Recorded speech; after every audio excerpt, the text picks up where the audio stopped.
back to another episode of Write, Publish, Connect.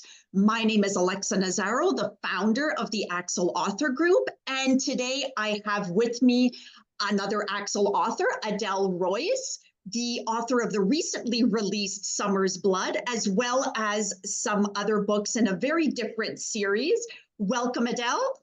Thank you so much for having me. I appreciate it, Alexa. Oh, no, it's so much fun. I'm very happy to have you with us. So let's dive right in. I think what's interesting about you is that you had written some books in a particular series, in a particular genre. And then with Summer's Blood, it was a bit of a departure into more of the thriller genre. And I know some authors, they kind of flirt with that idea, but they also hesitate because it can be a little complicated, perhaps. Some authors, that can be the perception. Why don't you tell us a little bit about your first original series and your decision to shift and what that was like? Sure. So that it was a really big jump for me. The first three books are, I published them in 2020 and 2021, and they are a series called Truth, Lies, and Love in Advertising. I refer to them as like romantic dramedies, but they really fit into that sort of romantic fiction where the central conflict within the story is the relationship between the two main characters, Jane and Craig. So that series stood by itself. And when I went to do Summer's Blood, I wanted to take the story into a different direction. And that's where it went into the thriller category. I wasn't necessarily sure that's where it was going to end up. But in so doing, I had to stop because there's only so much you can do with a conflict in one relationship. And so Summer's Blood is connected to the first series. It starts a new series called The Neon Diaries, and Summer's Blood is the first book. And what I did is take some of the characters that readers who've read the first three books will recognize them, but I put them into a totally different situation and a totally different story where the conflict was really at the heart of this mystery in the depths of Las Vegas and in trying to find the truth about their family. So that's kind of where I took the new book, and it's kind of a fine line, as you said. It's a subtle line to walk because you don't want to alienate your readers, because I love my readers, and when they are excited about my next book, they're like, oh my gosh, what's going to happen? And so I feel like so far we've gotten some great reviews. I've had so many readers come to me and say, oh my gosh, I love this new book. I love the thriller category.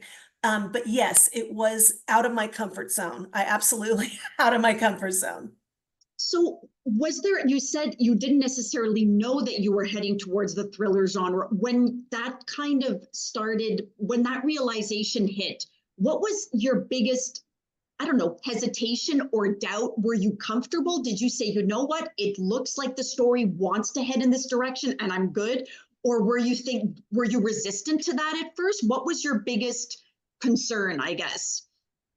Well, I mean, that's such an excellent question, because I really did realize that it was going to be thriller but before I had a first draft, because once I realized this is what it is, and it's got to have all these sort of mystery elements, it's a different way of writing. And yes, it was not easy for me. I took longer to write this book. I had more drafts writing this book than any of the others. And it was a little uncomfortable because I wanted to do it right. And I wanted to make sure, in mystery and thriller, there's a tone, there's a feeling of suspense. There's, not to say that there isn't some of that in the first three books, but you're dropping a little bit of foreshadowing, but you can't clue the reader in because you don't want the plot coming at them from a mile away. You want to make sure that these surprises and twists are happening at the right pace. And so that's probably the most challenging thing, was changing the tone and the feel, making it still fit and be connected to the other series in some way, but going into a whole new universe that required me to change a little bit of the way that I was approaching the story. That makes sense. Yeah, absolutely. And so when an author decides to do what you do, and okay, I'm going off a little bit in another genre, what would be like a couple of tips you have for them, not so much in terms of writing, but when it comes to delivering that book to the world, so to speak, and how you position the marketing message and the branding? I mean, I know we did a whole new website for you that was sort of a marriage between the two. And I mean, I think it looks like a great website, but what tips would you have? Because authors can get stuck. Okay, I've done website, I've done all sorts of marketing assets, and I have a platform that really complements this genre. How do I incorporate this other book, like you said earlier, without alienating the readers of the first genre?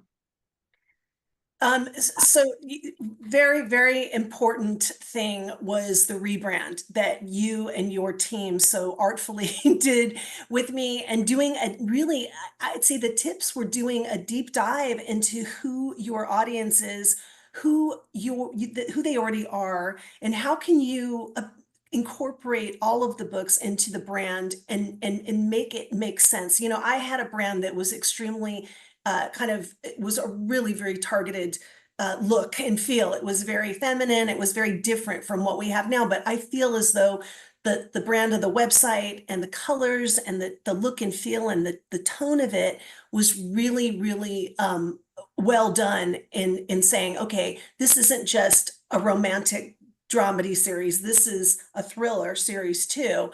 And you know, there's something for everyone, I think, on that site, the way we did it. And it was a pretty, you know, it was just a very, we were very careful about how we did this. And I think a lot of it had to do with just like stepping back and thinking through, like, okay, what should this be? How, you know, how should this look? And I'm so thrilled with the way it turned out. So I think it looks really good. I know that that might make me biased, but I think it's a great website. You mentioned before you have some readers from your previous series now go in and really enjoy Summer's Blood.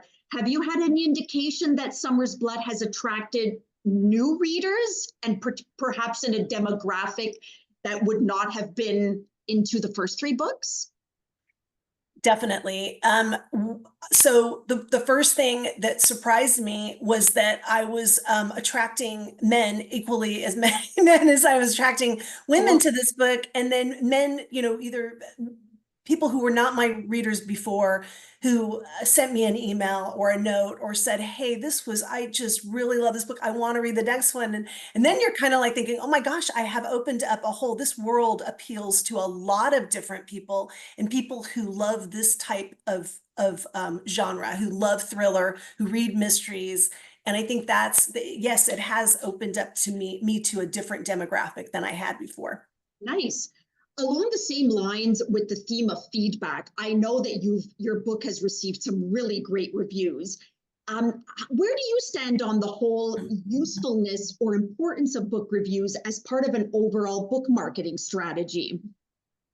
Well, I personally believe in them. I know we can talk about customer reviews, and we can talk about Yeah, I'm talking about trade reviews. So I'm talking about reviews, editorial reviews and things. Exactly. So I believe in those because I feel like they lend credibility, especially if they're positive. There's Especially if they're positive. Well, I mean, that's a chance you take. It's a chance you take, because if you want a really straight up review where somebody's going to read your book and compare, you know, hold you to a standard of, you know, a traditionally published author, other amazing indie authors, you know, you have to expect that they're going to read it and they're going to be, you know, they're going to give you an honest review, and there's nothing in it for them to give you a glowing review. It's the chance you take. You win some, you lose them. I've had reviews in the past that I decided, well, it's not a great review, but there's some pull quotes I can take from it. And for me, it's all about just giving that book some credibility, and letting the reader know that there are people in these industry that work on these publications that actually read the book and had an opinion about it. And to me, that's just really adds credibility. Okay, fair enough. Sort of not really necessarily along the same lines as editorial reviews, but you have also made appearances, you have participated in author events. And what is that like? Because that's a whole other marketing element that some authors feel comfortable tackling, other authors not so much. How has that been like for you? And do you recommend other authors give that a try? So I do actually. I think if you have an opportunity to do a live event and you can be there with your readers, it's so good for you to actually talk about your book and for others to hear and be able to see and to find a new readership. I have the sort of unique situation that I published my first three books during the pandemic. So most of the events I did were online until there was things kind of opened up and I was able to do a live book fair and have my own booth and talk to my readers. I mean, I think it's a great thing to do if you can do it. It gets you out into the world. It gets you meeting people who are reading your book. If you're going to do those, and I know you guys are working on setting up a lot of those events for me, and I'm really excited to do the live events.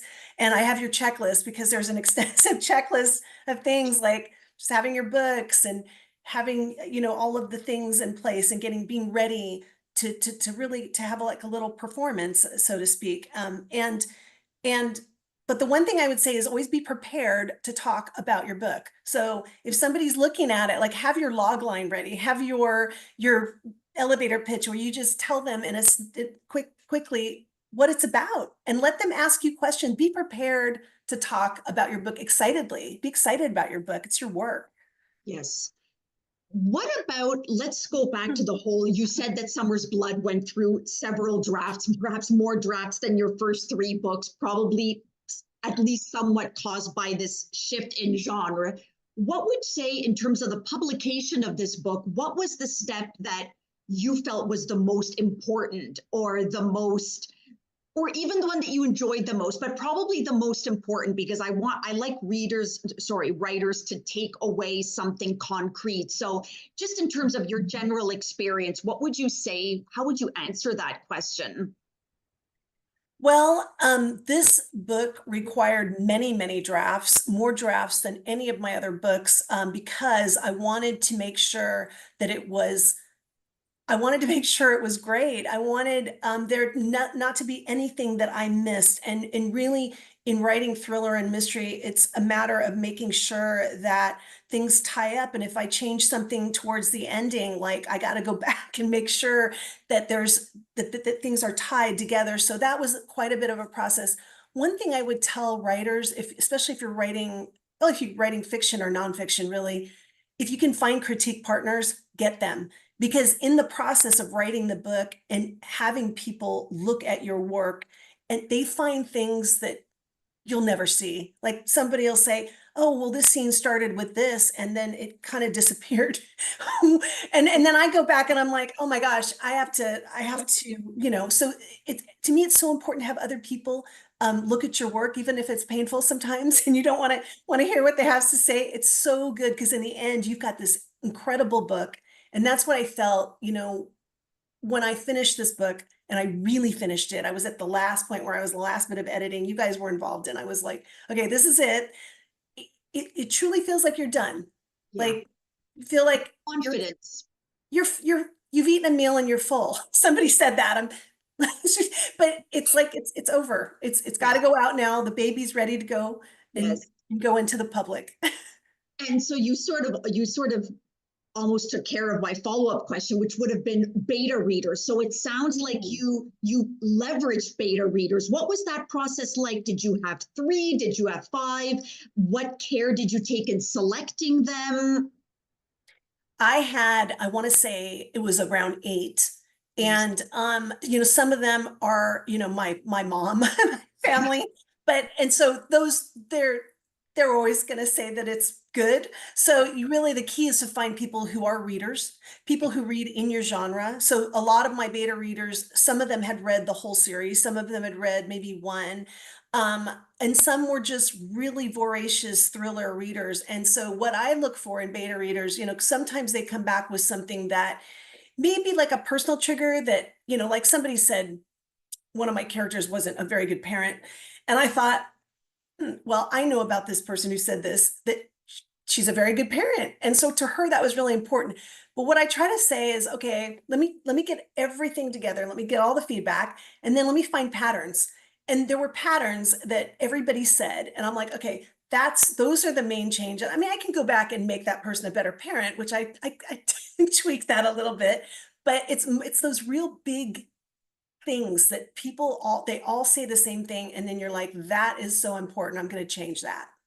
So yeah, beta readers to me are as important as the critique partners. Cool, cool. What is next for you? So I know that Summer's Blood is the first book in this new series. What are you currently working on? What do you see, for yourself in the next 6 months, 12 months? Yeah, so I'm almost halfway through book 2 of the Neon Diaries. Just have a working title right now, so I don't want to say it yet. But it's really exciting because I went further with the Summer's Blood story and sort of took it 10 years later and took some of the folks that were the part of the next generation of the family and pulled in, some of the characters that people know. That's what I usually do a series, is drop a few people off, pull in some new characters, and make it a really interesting story. So I'm so excited about that. I hope that that is ready within 12 months. I'm really, really deep into writing that. And then I have a collection of short stories. I want to get that out. It just needs a little bit of TLC, but it's a collection called Deadly Sins, and it's find those stories. They do fit into the thriller genre as well. So I'm really excited about moving everything into that genre. So it sounds like you're really in the midst of that intense creative process. So that's cool. It means that you're nurturing works that are going to come. Yes, absolutely. It's an exciting world. Yes, it definitely is. Well, Adele, thank you so much for sharing some very valuable information. Thank If people you. want to learn more about you and your books, this website is www.adelroyce.com. Her latest book is Summer's Blood. Thank you so much again, Adele, and good luck in all your further pursuits. Thank you, Alexa. Appreciate it.